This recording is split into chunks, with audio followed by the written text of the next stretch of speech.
it's all been about.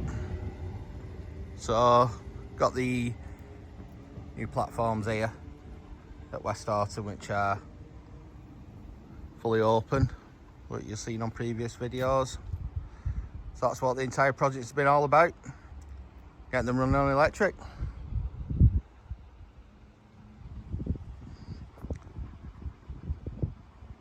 So whether we'll see any other class of train coming through soon, hopefully, but obviously the 769s are just running out to Ince and then swapping over to diesel to get into Wildgate. Thanks for watching everyone, and I'll catch you again on the next one.